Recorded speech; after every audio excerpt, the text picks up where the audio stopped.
Sejam todos muito bem-vindos a mais uma edição do nosso Conversando com Economistas.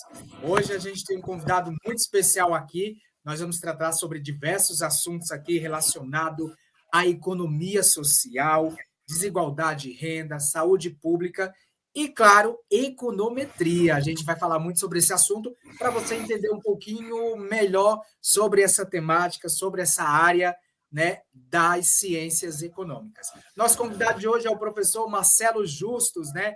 O Marcelo é um querido aqui do Corecon São Paulo, um parceiraço nosso da Unicamp, economista, mestre e doutor em economia, professor e também é livre docência em teoria econômica pela Unicamp e coordena alguns cursos aí da Unicamp que a gente vai falar também no decorrer desse nosso bate-papo. Professor Marcelo, é uma satisfação bater esse papo contigo. Seja muito bem-vindo ao Conversando com Economistas. Muito obrigado, Renato. É um prazer enorme estarmos juntos, conversando com os economistas. Eu agradeço imensamente ao Corecon São Paulo, em nome do seu presidente. É uma satisfação poder falar com vocês e também com os nossos colegas economistas e, sobretudo, os estudantes de economia. Estou à disposição.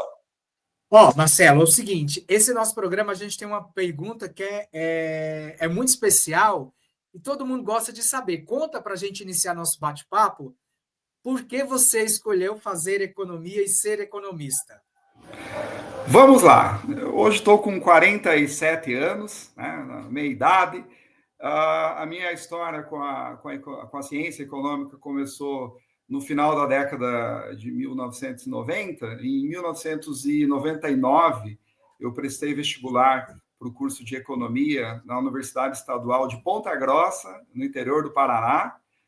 Fui selecionado naquele processo de vestibular. Entrei no curso de Economia sem ter muita noção do que, de fato, o curso tratava, o que é muito normal, né, entre os jovens. Eu já não era tão jovem na época, eu tinha lá meus 22, 23 anos. Para a época, não era muito jovem. Hoje, 22, 23 anos são pessoas muito jovens, né? Mas eu decidi o curso de Economia porque, na época, eu era microempresário na cidade e eu desejava me preparar melhor. O que aconteceu durante essa trajetória? Logo no primeiro ano de economia, eu já senti alguma dificuldade com as disciplinas mais quantitativas, incluindo aqui a teoria econômica, porque a teoria econômica é hoje muito matematizada. Eu tive uma certa dificuldade com a microeconomia, tá? E, obviamente, com a primeira disciplina mais quantitativa do curso, que é a matemática e a estatística. Isso, para mim, funcionou como um grande desafio. Eu tinha uma dificuldade porque eu tinha uma fragilidade na minha formação do ensino médio, né? E, portanto, eu tive uma dificuldade adicional naquele curso. O que aconteceu? Eu passei a estudar muito mais microeconomia, né, e depois um pouco mais de macro, mas eu me dediquei muito para superar as minhas deficiências, né, de formação anterior nas disciplinas mais quantitativas. Então, eu passei a estudar muito economia matemática e eu passei a estudar muito os fundamentos da estatística.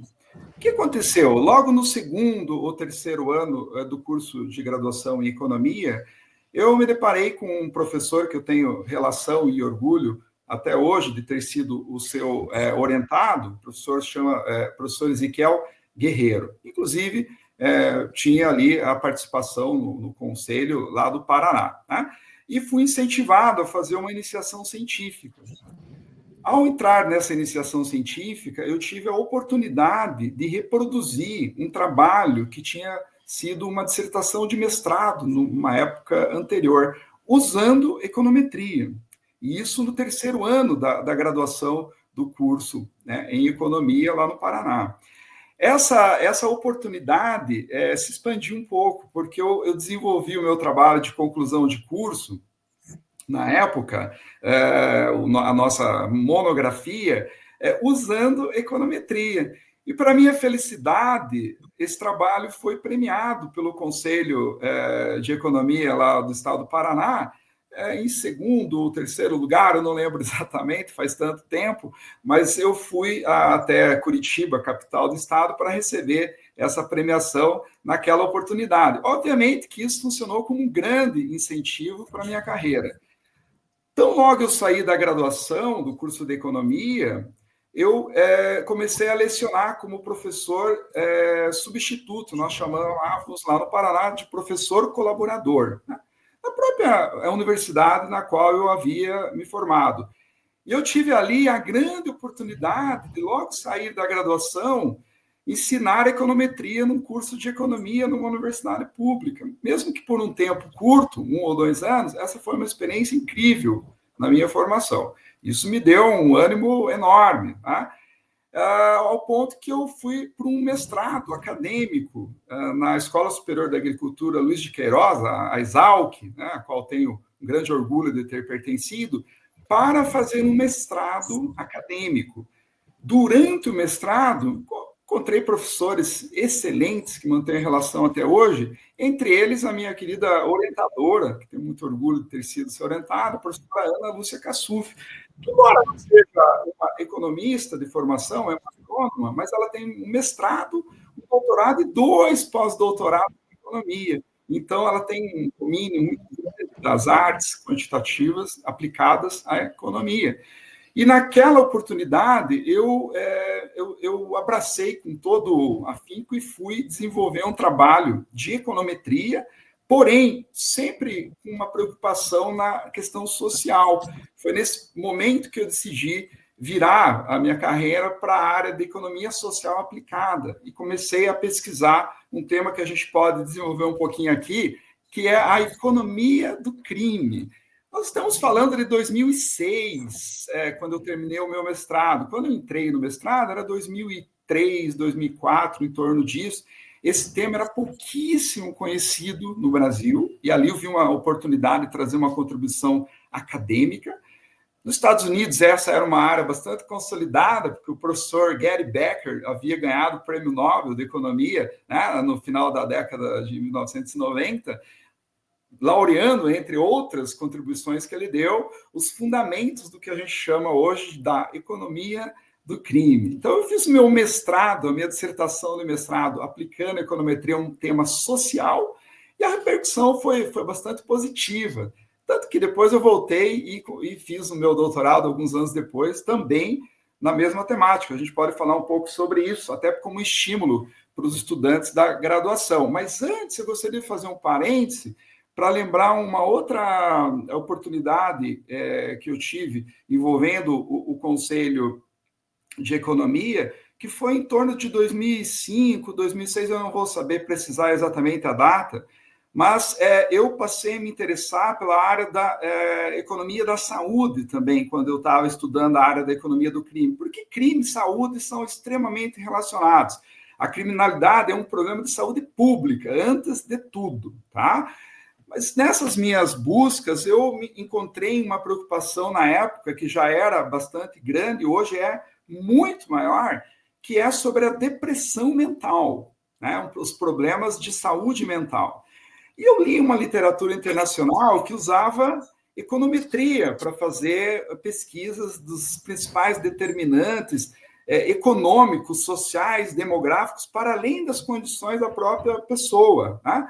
E eu sempre tinha essa pergunta, porque eu tinha casos na família, eu falei, qual é o impacto da renda, qual é o impacto da escolaridade, qual é o impacto de outras variáveis que não são conjunturais, são mais estruturais. E eu fiz uma pesquisa sobre isso, essa pesquisa foi publicada na revista Economia Aplicada, portanto está pública há quase 20 anos, e essa pesquisa foi premiada, na época, no Prêmio Brasil de Economia do COFECOM.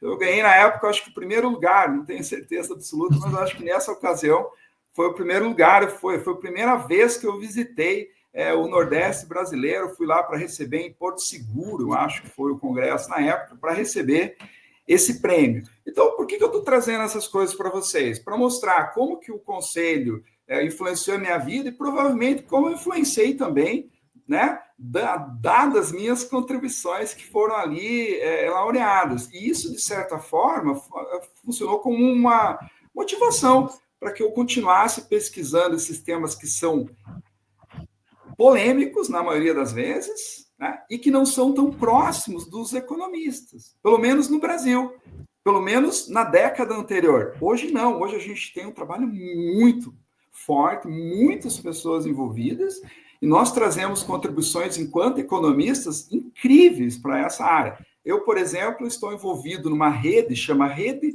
Brasileira de Pesquisa em Economia e Criminologia, com mais de 60 pessoas, um grupo CNPq grande envolvendo sociólogos, cientistas políticos, economistas, matemáticos, estatísticos, super interdisciplinar. Por que eu trago esse ponto? Muitas vezes os estudantes olham no curso de economia uma economia mais financeira, uma economia mais macroeconômica. Sim, por definição, essas são áreas super importantes, que são determinantes e necessitamos de uma mão de obra qualificada para tratar desses temas. Mas também temos temas super importantes na área da economia social que podem ser tratados com rigor, usando também estatística e econometria. Certo, eu queria mostrar aqui a minha conexão com o Conselho. Claro, com certeza, professor. Aproveitando aí esse gancho que o senhor falou sobre essas suas especializações, né? Economia social e economia do crime, eu queria que o senhor, trazendo duas questões, uma da economia do crime e outra da economia social, na sua visão, professor, de que forma a economia social pode contribuir para reduzir a desigualdade e promover o desenvolvimento sustentável nas comunidades locais.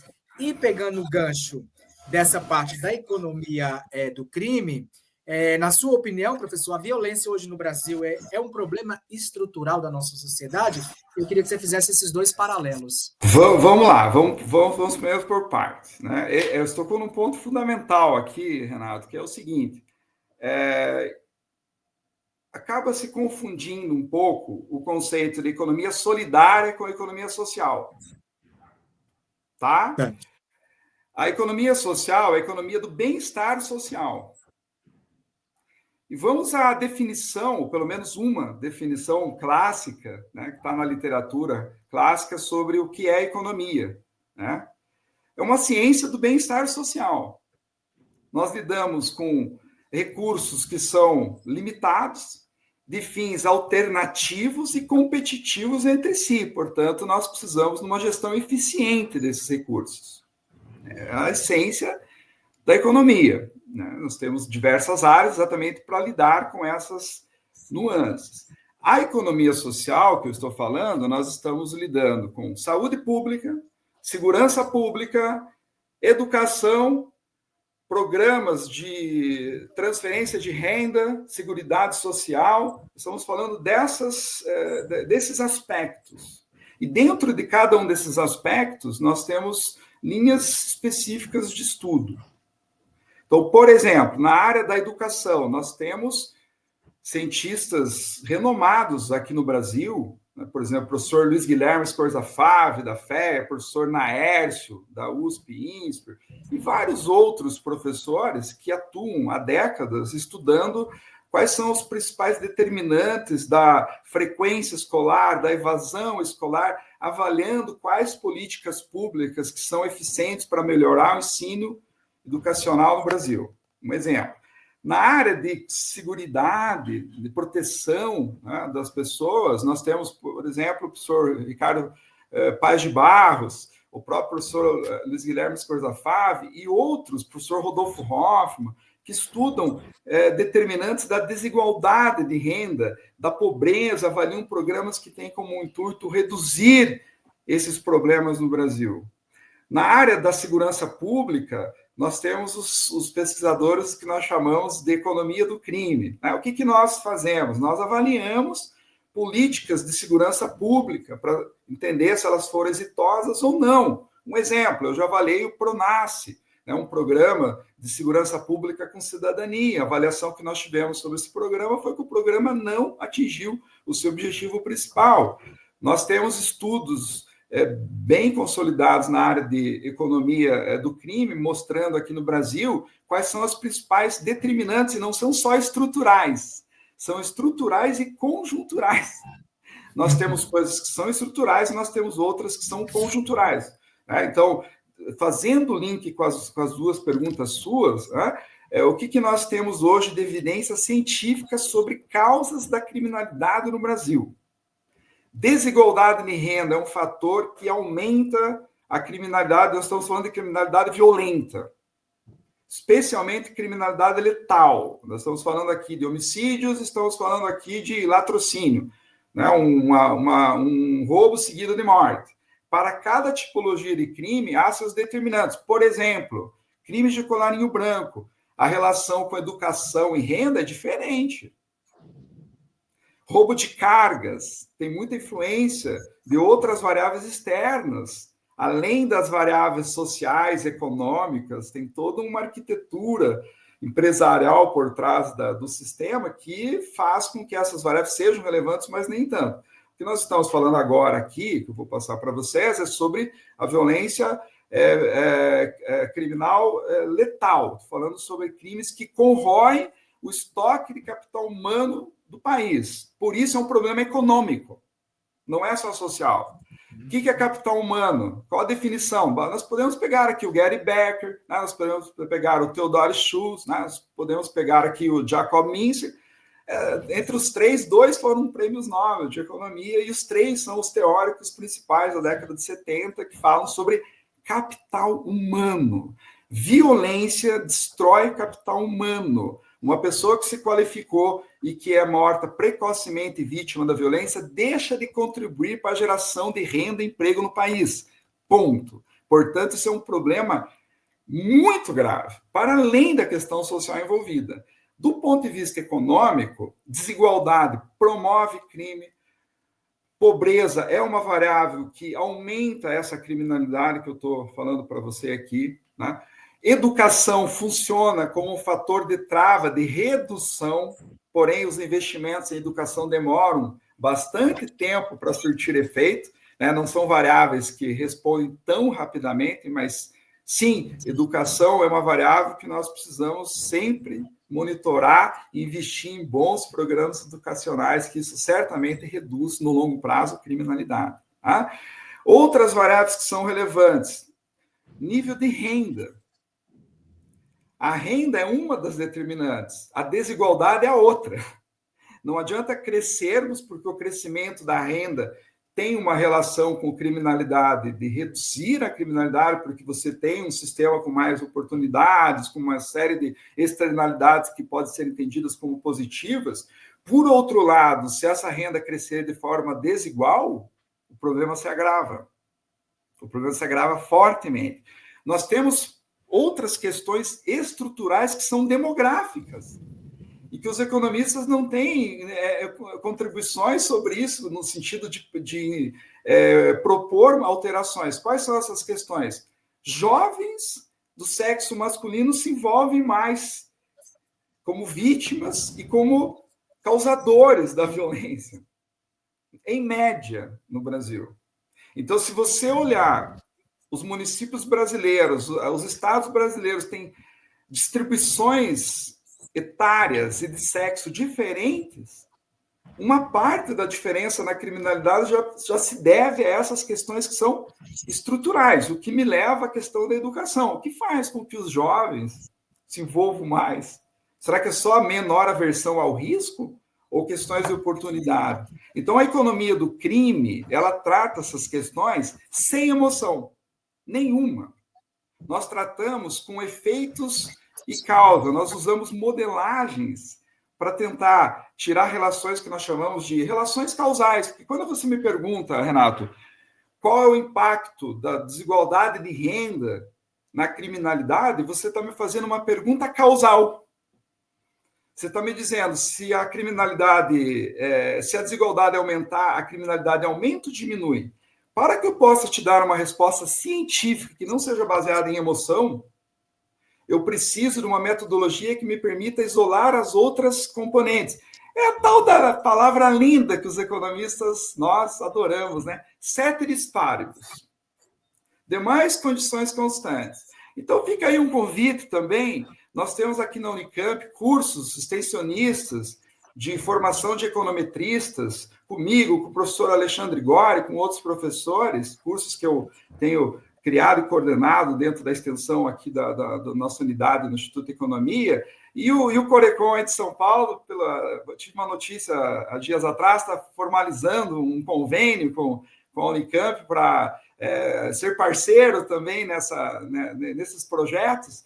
Quais são esses projetos? Levar essas metodologias que são tão importantes para os economistas, além das metodologias todas que nós já usamos, matemática financeira, valuation e essas metodologias que são nossas por essência, né?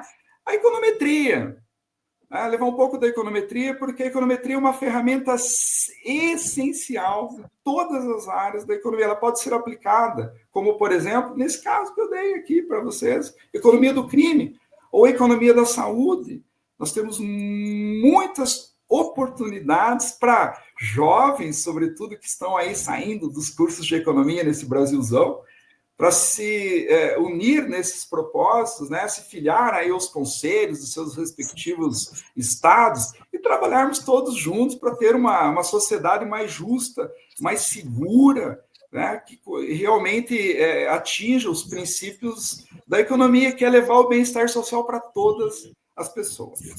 Só para fechar esse assunto, para a gente já tratar de outro, eu trouxe um dado, né, relacionado a essa parte aí da criminalidade. É um dado de uma pesquisa que foi feita agora em fevereiro pela Atlas Bloomberg, né, que 9 em cada 10 brasileiros, professores, consideram a criminalidade uma grande preocupação.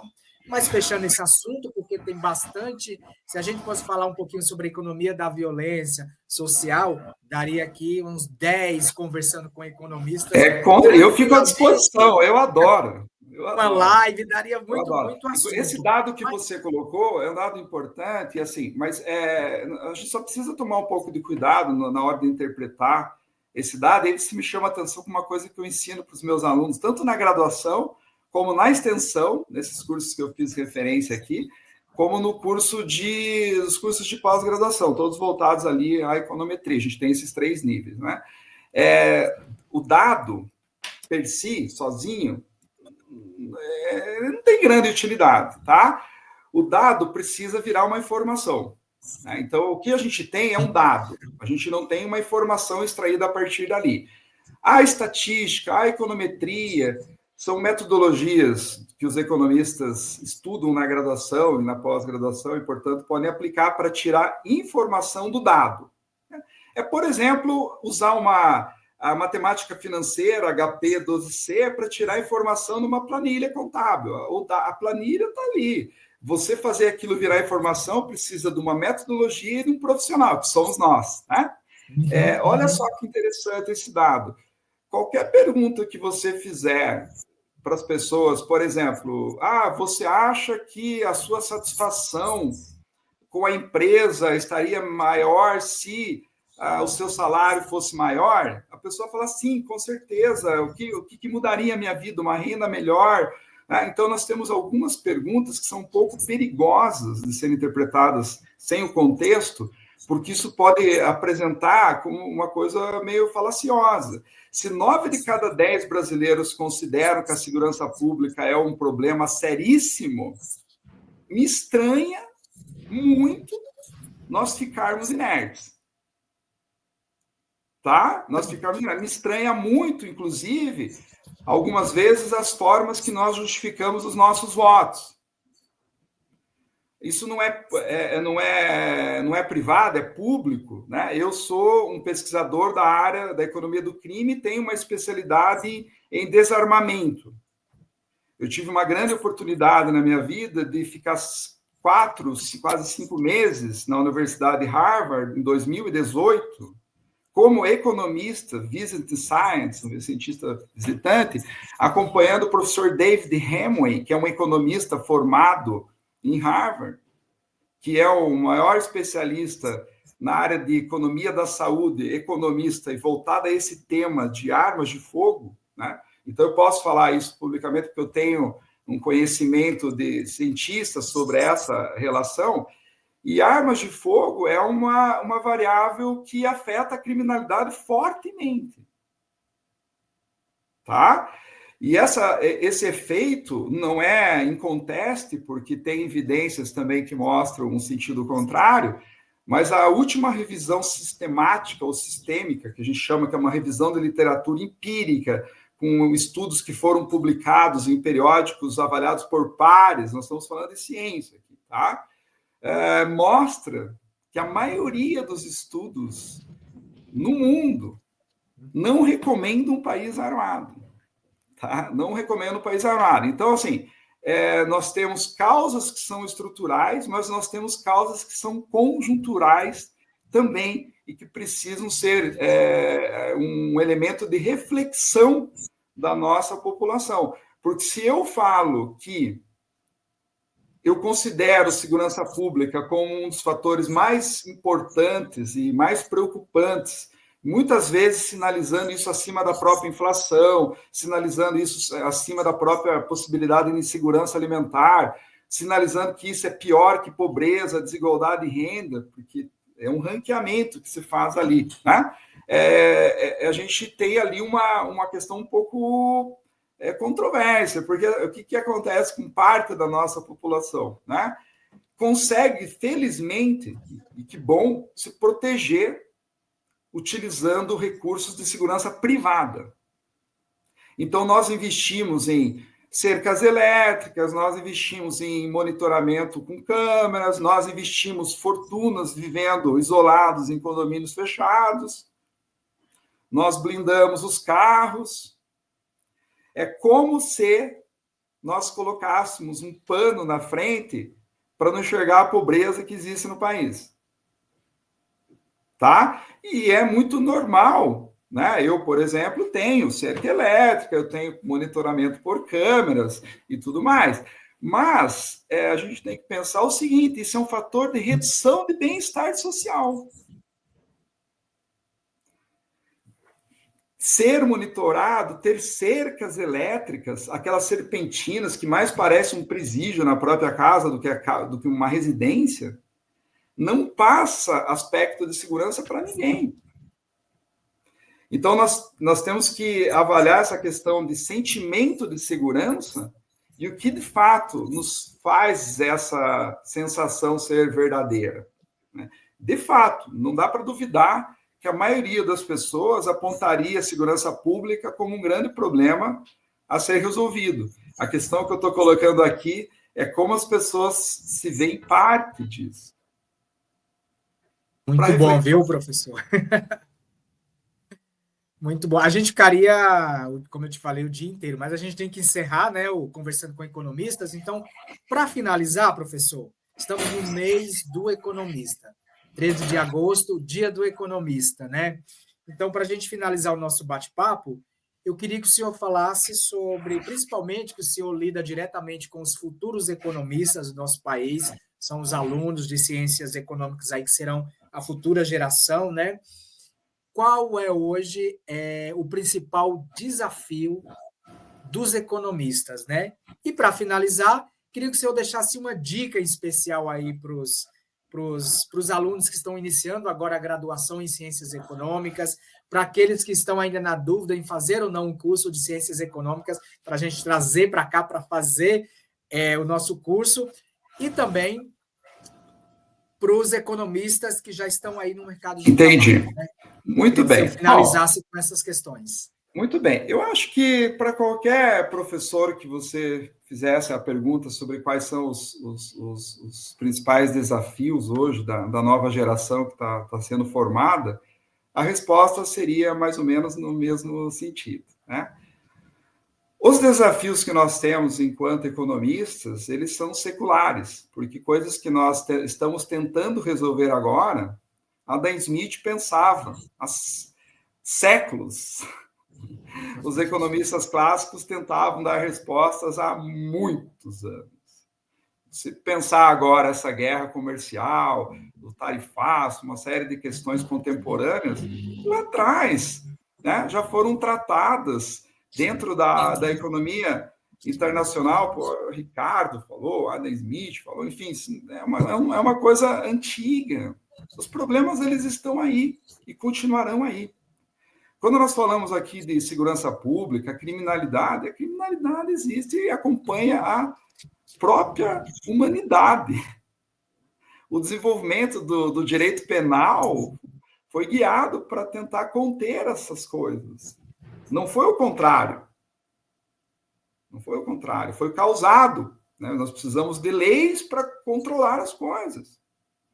Agora nós temos, né, novos desenvolvimentos, coisas que vão surgindo, e as leis vêm se adaptando para lidar com essas situações. Para que nós tenhamos regras, para que nós tenhamos uma sociedade que conviva bem, de forma segura e que tenha longevidade. Esses são os desafios seculares. Continuarão aí. A grande questão hoje, o desafio dos novos profissionais, é, sem sombra de dúvida, a inteligência artificial. Nós temos que aproveitar o melhor dela, né, e desviar do pior dela. Então, ela realmente traz benefícios de ganhos de produtividade, de aprendizado. É uma ferramenta que vai se tornar, não sou eu que estou analisando isso, não sou um especialista sobre, aqui uma opinião que eu vejo, estou prospectando para frente, ela realmente vai ser uma ferramenta como a HP 12C sempre foi. Então, os novos profissionais estão certamente já se adaptando a esse novo contexto. As pessoas que estão numa carreira intermediária para frente, enquanto economistas, estão sentindo essas mudanças radicais, né, de diversas formas, e cada um vai se adaptar de acordo com o tempo que resta da carreira, o que pretende nos próximos anos, né, de trabalho como economista, porque nós estamos vendo várias áreas, vários profissionais gradativamente perdendo algumas áreas de trabalho para as coisas que podem ser, de certa forma, automatizadas. Então, cabe, eu acho, uma preocupação sobre isso. Agora, por outro lado, nós temos uma vantagem incrível, né? Porque os economistas fazem atividades que não são mecânicas, são analíticas, que precisam ser contextualizadas, que precisam ser historicamente referenciadas. Então, eu acho que a gente tem, assim, dentro de comparativamente com algumas outras profissões que estão sentindo mais e provavelmente vão sentir mais, eu vejo que nós temos belíssimas oportunidades, né, de amplificar muito a participação dos economistas, trazer ainda mais rigor, né, fazer coisas mais eficientes e deixando, talvez, de lado coisas que são um pouquinho mais mecânicas, que a gente consegue, né, de certa forma, ter tempo para ser mais produtivo. Então, vejo que esse é o desafio. Tá? Com relação a dicas, eu vou dar a mesma dica aqui que eu dou para os meus alunos em sala de aula. Por favor. Graduação, tá? Não de pós-graduação, porque o aluno de pós-graduação já tem um norte e já sabe o que ele quer. Né? Quando eu comecei a graduação em 2000 entrei na graduação de economia, eu era um outlier, um dado discrepante quando eu comecei a gostar da econometria. Porque isso era um bicho de sete cabeças, ninguém entendia muito bem o que era feito. A econometria ainda não era rasa, mas o que a gente tinha em nível de graduação era mais os fundamentos, não se tinha muita aplicação, as coisas mudaram absurdamente. Então, um economista pleno, formação plena, tem que conhecer microeconomia, macroeconomia, história do pensamento econômico, economia brasileira e econometria. Porque se você tiver essas bases, para você estudar economia internacional, você vai se dar bem. Se você for estudar a economia do setor público, você vai se dar bem, porque precisa de micro, precisa de macro, precisa de método. Nós estamos falando da essência da economia. O Triveg Havel foi não era um economista, mas ele defendeu uma tese de economia no final da década de 30, começo dos anos 40 ali, e lançou os fundamentos probabilísticos da econometria. Naquele momento, a econometria se tornava ciência, em essência. O Havel ganhou o Prêmio Nobel de Economia quando já tinha quase 90 anos. Anos depois ele faleceu. O Prêmio Nobel dele é da década de 80, década de 90, não vou lembrar precisamente aqui, por essa contribuição que ele deu há 50 anos atrás. Isso mudou o rumo da ciência econômica lá atrás. E ainda nós temos estudantes de economia que entendem que não precisam estudar métodos quantitativos, matemática, estatística, econometria. O que é econometria? Economia, matemática e estatística. Então, como professor de econometria há quase 20 anos, a única dica que eu, com a minha experiência, posso dar para vocês, que é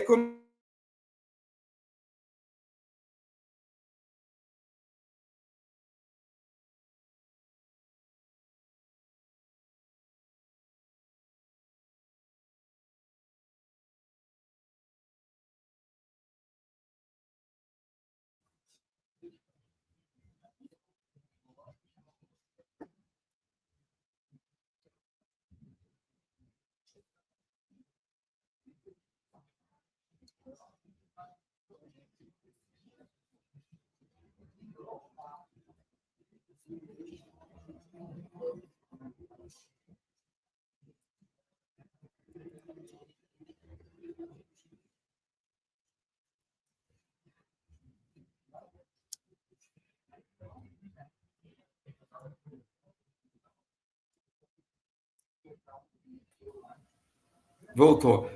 Voltou, professor. Caiu, mas voltou.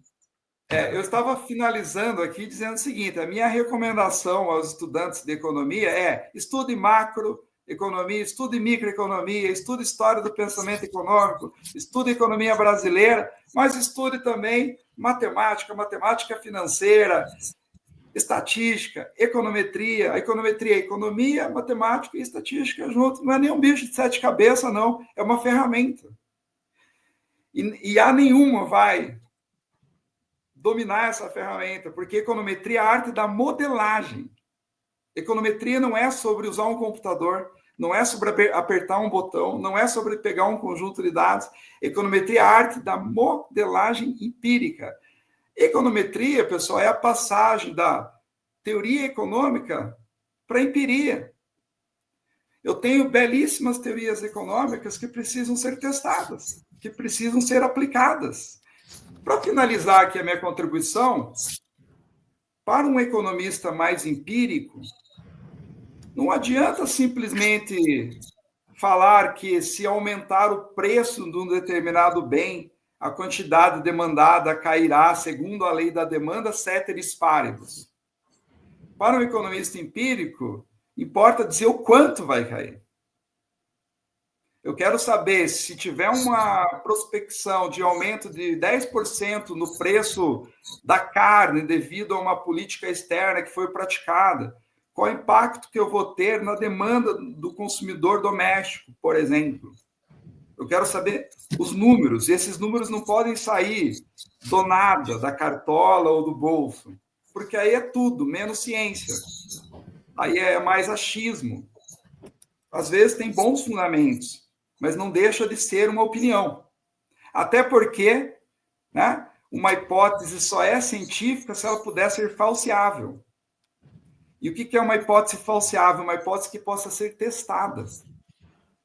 Então, a econometria é a ciência que nós usamos para testar hipóteses. Nós não provamos ou desqualificamos nada. Nós sustentamos ou não sustentamos as hipóteses. Pessoal, muito obrigado pela oportunidade. Renato, foi um prazer conversar com vocês. Me coloco à disposição para outras oportunidades também.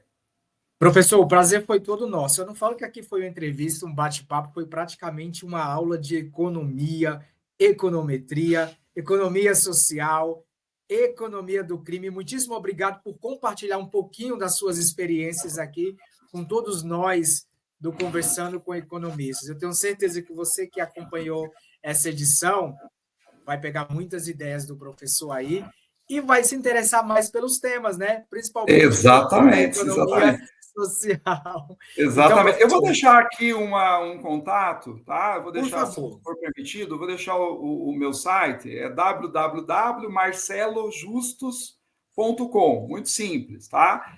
Lá nós temos uma página em que divulgo alguns cursos também que nós coordenamos aqui na extensão, e todos e todas são muito bem-vindos. Então, aproveita, se você gostou desse bate-papo, pega a dica do professor, vai lá no site do professor, repete, professor. www.marcelojustus.com. Pronto, vai lá e conhece mais aí o que o professor faz, né? Ele fala. Lá Eu acessei eu lá. listo todas as minhas pesquisas lá, né? Tem coisas legais, tem todos os artigos publicados, acho que pode ser interessante para os novos estudantes, para os pesquisadores e também para os colegas já economistas como eu, meia idade, né? Temos muito pela frente para contribuir. Com certeza é muito interessante, porque antes do nosso bate-papo, eu acessei lá, peguei bastante informação aqui para a gente desenvolver essa nossa conversa de hoje muito bacana, muito importante no Conversando com Economistas. Professor, obrigado novamente aí Grande abraço. por ter cedido um pouquinho do seu tempo. E a gente fica por aqui com mais um Conversando com Economistas. Nosso bate-papo hoje foi muito especial com o professor Marcelo Justus, da Unicamp, economista, mestre e doutor em economia aplicada pela USP, além de livre docência em teoria econômica pela Unicamp e também coordenador de diversos cursos aí na Unicamp. Obrigados a todos vocês. A gente se encontra numa próxima edição. Um forte abraço e até lá. Tchau, obrigado. Tchau. Até logo para todos. Tchau, tchau.